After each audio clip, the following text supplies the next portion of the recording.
Hey everyone, it's Thais with Abundance Nation. Welcome back to my channel. Thank you to those of you who are returning. And if you're new, I talk all things law of assumption relative to money, love, and happiness. So let's talk about some great springtime activities that you can do to help boost just your morale, your mood.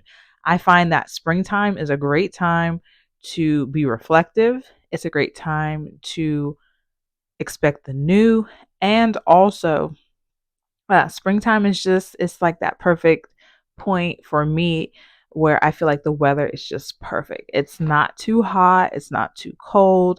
I'm down south, and so right now the humidity is like none, and so I'm outside as much as I can before that southern heat and humidity burns me up this summer. So, number one, I got some really great things that you can do that you're going to be surprised. These are not tips that you would normally hear most people do, because I always put into practice what it is that I'm asking you to do, what it is that I'm recommending you to do, because I have been a spiritual practitioner now for over 4 years. Before that, I taught for 11 years. I have a psychology degree, and then I also have an advanced degree in learning techniques. So you are in the right place.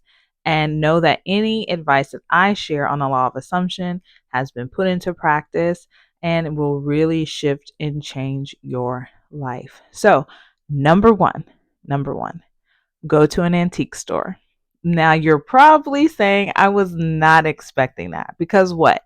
Most people's tips are going to be like, plant a seed, go look at the sun, which I do suggest in a lot of my other videos. In law, in I have one video that will be coming out where I talk about sun charging and the impact of that on your life. And so, yes, those things are normal, but the antique shop, there is a reason. The reason I want you to go to an antique shop is because it's an opportunity for you to go and look at things from the past. Usually antique shops have things in it that are can be hundreds of years old. It can be like, and I really like to go. I have one in my local community. I'll go to it and I'll just go walk around, and sometimes I find like old books. Like I found an old manifestation book, How to Get What You Want, and this is it right here. I found a copy of it in the antique shop, and you cannot find it online for like less than like $70 or $80, because it's not in publish. It's not being published anymore. And so, like, just go check that out. And the reason I want you to do that is it's an opportunity for you, again, to see things from the past, and then also see how things have evolved. It's a great way to see that the past doesn't have to be the present. And so you can take that and use that principle in your life, that your past doesn't have to be your present, that you can evolve, that you have evolved. You're not even probably the same person that you were a month from the time you're watching this video. And so go to an antique shop. You'll also meet lots of eclectic people with lots of different personalities, and you'll begin to see just different individualities in our universe in terms of people, because the way that we consume information about each other through social media, they show us things that are we like one thing, they're going to show us something else that's like that. And so in doing that, you get to see, break up that collective consciousness, as I like to call it. And a collective consciousness is just simply tuning into the way everyone thinks. You're tuning in. And so there is a collective consciousness for the law of assumption, right? You're here watching this video. There's collective consciousness for many things, but you want to make sure that your attention and your energy is tapped in, tuned in, and aligned to that collective consciousness, that which you believe. And my next tip for you guys, usually I'm usually have like my notes and everything up, but I'm getting ready to go out, and I was like, let me do this video because I'm like in the flow of it. Have lunch at the park. Oh my God, I love that one. Right? Here's a video of me. This is actually from a couple years ago. So this is a picture here, or a video here of me a couple years ago. This is when I was still teaching. I was using the law of assumption, say I'm not going to be a teacher anymore. I'm going to get a corporate job. I'm going to be able to transition out. Everything's going to work out for me. And I would go do these activities by myself, by myself. And so I'd go have lunch at the park, and it was just so wonderful. Just the wind and, seeing the people out on their blankets, and you can get a blanket and read a book or take a nap. And it's a really great experience because everyone's taking place. Remember, I was talking last about the collective consciousness. Everyone is taking a restful break at the park all at the same time. So the energy is really, really high. So a secret that I would do, this is a secret scripting thing.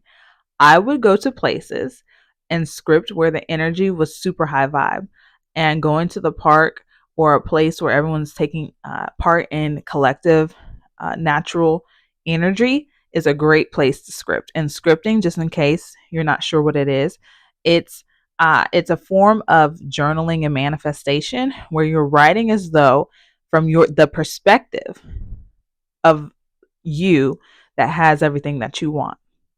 So I would go and I'd say, "Oh, I only worked 4 days. I only worked 4 hours today, and it was so easy. It was just so easy. I love all my clients. My clients are just so wonderful. They're so great." And that has come true to this day. I am a corporate consultant, and my clients are absolutely wonderful. They are the best. They even pay their invoices early. Let me tell you that. Okay. So it's really, really awesome.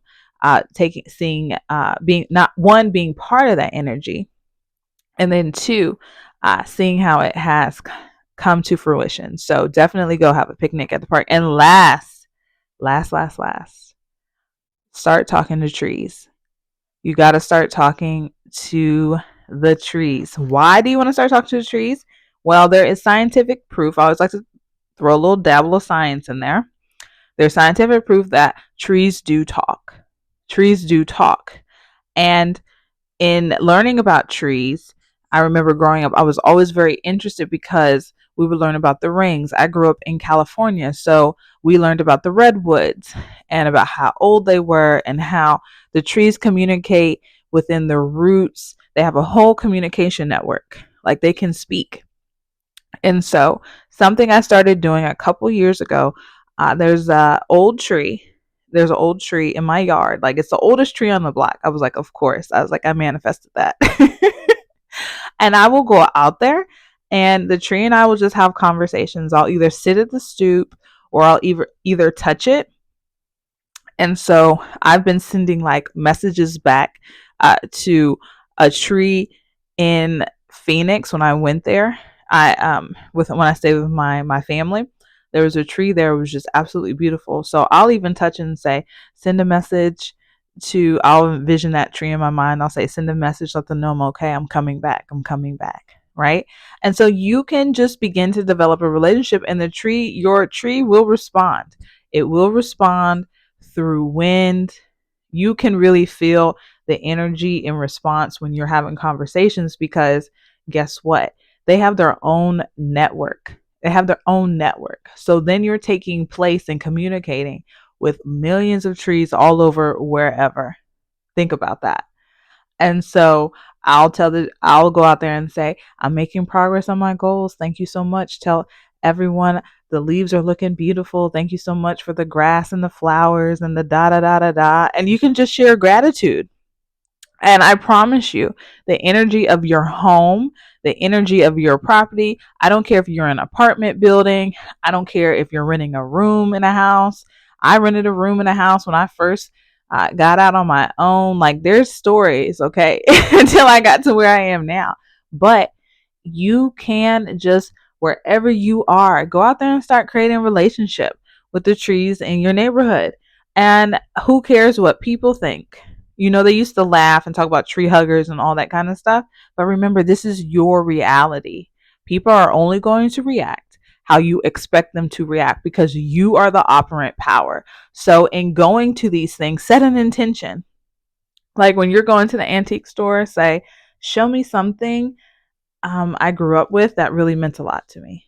And I guarantee you something will be there. Like I like old books, so I'll go and say, I know I'm gonna find an old book today.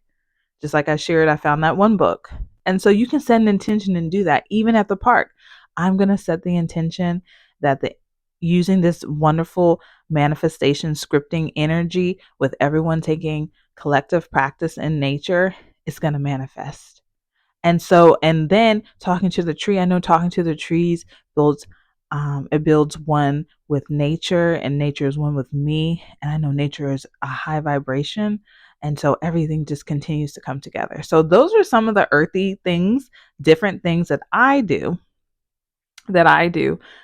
in the springtime. And of course, you can do them any time of the year. They're not only for spring, you can do them whenever you'd like.